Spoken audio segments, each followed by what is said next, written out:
All right, guys, welcome back to another episode of Driving Triad. I'm Joel, he's Fletcher, and today we're here to talk about, what everybody really wants to know. It's been the pressing question for years. Yeah, should I move to Winston Salem or should I move to Stockholm?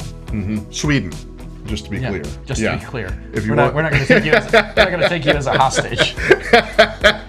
You recently went over there, right? Your wife's from Sweden? Yeah, wife is from Stockholm. My mother-in-law, her mother still lives there. Still lives in the same condo that Michaela grew up in. We're going to go through quickly here today and talk about some of the differences in downtown living, architecture, and so on and so forth. There's some similarities, but a lot of differences between the two cities. Yeah. So before we jump right into it, make sure you like, subscribe, hit the bell for notifications, and so you don't miss anything else from us coming out from these couple of geniuses.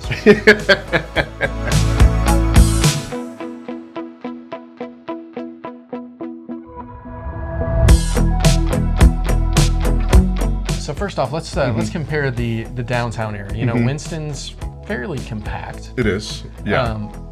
But we still have open spaces for parks and different things like that. What's it like over there every day out in Stockholm? Yeah, so in Stockholm, it's kind of all downtown. I mean, there's about 1 million people that live downtown. Really? Stockholm. Okay, so much bigger city center than what we have. Yes, yeah. There are definitely parks there. Got to take the kids to the different parks for them to play around in. Yep. It's a very different vibe than downtown Winston. Yeah. Well, you said like 1 million people living downtown. We obviously have much fewer than that here in Winston. And, we're used to suburban living and driving into downtown for the most part, or driving in for work. Right. Most people, are they living there in condos or apartment buildings, or what does that look like? So, here most of the people live in homes or in apartments, but in Stockholm, it is pretty much just apartments and condos. Okay. You don't see many individual houses. Now, once you kind of push out from the downtown, you can find some of that, but in Stockholm, when you're talking about Stockholm and you think about Stockholm, it is condos and apartment buildings. Okay, so just much more concentrated. Correct, yeah. How about commute daily? Like most of us here, as we mentioned here in the Triad, we're pretty car dependent. Yeah, this is very much a walking or biking city. They have bike lanes on every single road pretty much in Stockholm. Okay. So you're either walking, you're biking, or you can take the train, because that goes everywhere around Stockholm. Like subway or above ground? Yes.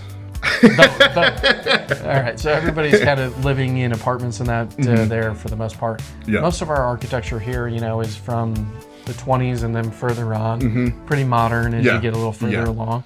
Not like a New York or something like that. Correct, yeah. But what do we look like there for architecture? The architecture there it's awesome. I mean, there are some buildings that are from the 13th century. Okay. I mean, so it's, before America was discovered pretty much. But there are some, there are some modern buildings kind of mixed in with the old architecture. Yep. But you go to this little neighborhood area called Old Town. It's by the palace and by the Parliament, and it's just, you feel like you're stepping into something in the 1500s, 1600s. It's really, really cool. And the other great thing about Stockholm is they kind of have an ordinance about the skyline and the view, so you don't block it. So there was a law passed in like 1874 that residential buildings couldn't be higher than 5 stories. Okay.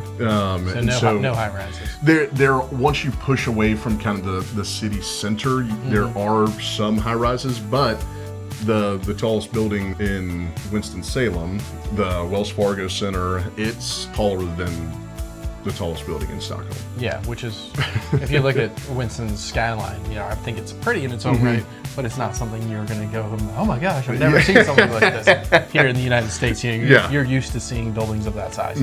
Yeah.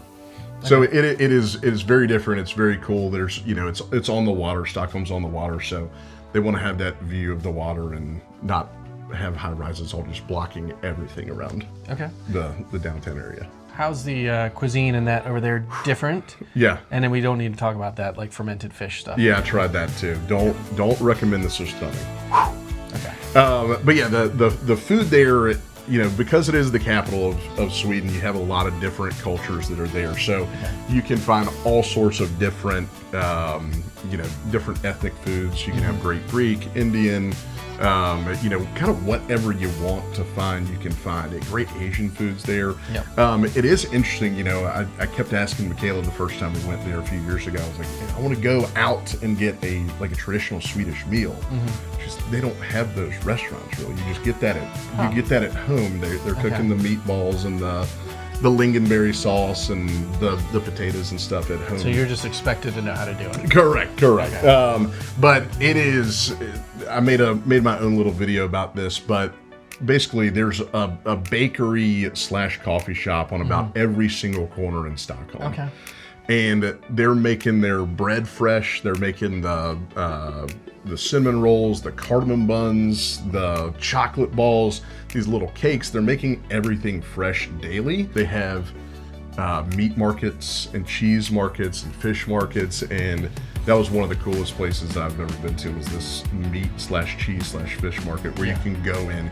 You can see them cutting up the different types of steaks. They have all different cheeses. They have fish just on display there. I sent you a picture of that. Some more specialty stores than just like the big things that we're used to going to, getting everything in one stop. Correct. And they're just like there are a bunch of different shops and vendors in all these different meat markets that they have. Okay. It's very, very cool. Cool. How about vacations here? Because I know, or vacations there. So like here, oh, cool, we're going to go down to the beach, we're going to go to the mountains, we're going to fly to the other part of the country. Because the U.S. is huge. Yeah. But what are you, if you know, what are the local folks over there typically doing for family vacations? Things like that? Yeah, for sure. I mean, like the rest of Europe, they're going to pop around to all the different countries and stuff to go and visit and explore.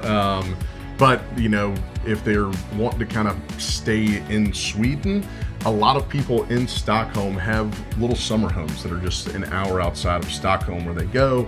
They may take a month off of work, which is nice. We don't get that. Good. But they'll go to a little summer cabin that'll be on some water. They may have a pool there, but they just go and hang out and relax with their family. You can take an 8-hour train ride from Stockholm up to the northern part of the country and see the Northern Lights. Oh, that's pretty neat. Yeah. That's awesome. So there are a bunch of different places in Sweden to explore as well. But I'm jealous of those little summer homes that they have out there where they can just go, kick back for a month. Not worry about work, bills. Who needs to pay bills? My wife works for a French company. Yeah. They take the month of July off. Yeah, it must be nice. And they did give the American counterparts a week, so we appreciate that. A week? Yeah, a week. Hey, it's better than what we get. That's true. That's true. So, now that you've kind of heard everything, we got to figure out whether you're team Stockholm Syndrome or your team Winston. Yeah. Let us know down in the comments. Obviously, this wasn't meant to be like, are you seriously considering moving one or the other? Just thought it'd be kind of interesting to hear the perspective since you were recently there. And, the difference is that we sort of just take for granted on a day-to-day. But if you want to know more about Winston, our local market, what housing looks like, different incentives for new construction, anything like that, that's what we're here for. Correct. So if you need me, reach out to me, 336-582-9210 or joel@sandmanrealtync.com. And I'm Fletcher, 336-689-5677, or my email, fletcher@sandmanrealtync.com.